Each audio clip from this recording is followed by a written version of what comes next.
Šķērso ceļu neatļautā vietā.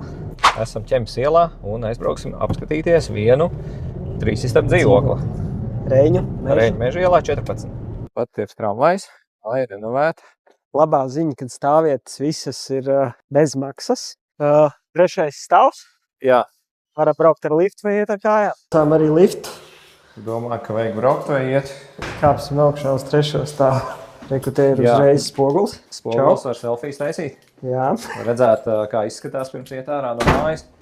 Tātad diezgan plašs koridors ir virtuvē. Skats ir uz austrumiem, līdz ar to šitai pusē būs rītsaule. Jā. Es redzu, kad arī ir radiatori. Jā, ir vertikālā apkurss sistēma, individuāli regulējama ar siltuma skaitītāju. Plašākā istaba viesistaba. Diezgan daudz skapji iebūvētie arī. Elektrības ir mainītas, grīdas ir nomainītas. Kā mēs redzam, arī stāvvats ir mainīts. Stāvvats ir mainīts, kā redzam, bet tas ir pluss. To var novērst. Šeit ir tualete. Jā. Karstā ūdens boilers stāv vienkārši gadījumos, ja nav karstais ūdens padeva mājai. Bet tad ir karstais ūdens ir no pilsētas. No pilsētas, jā. Okay.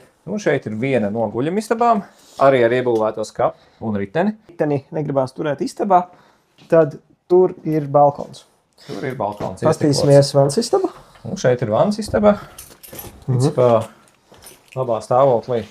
Jā. Un tad tālāk šeit ir nedaudz lielāka guļamistaba. Plašākā guļamistaba. Plašākā guļamistaba un skats uz rietumiem.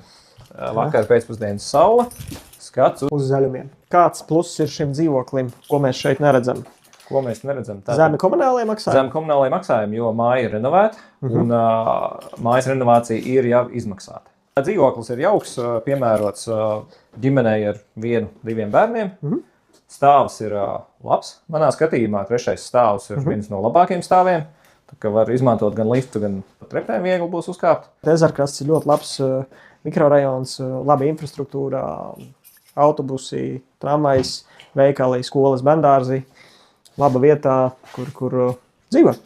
Tā kā, ja tev interesē iegādāties šo īpašumu, zvani Artim, un ja tev interesē vēl šāda veida saturs, piesako mums.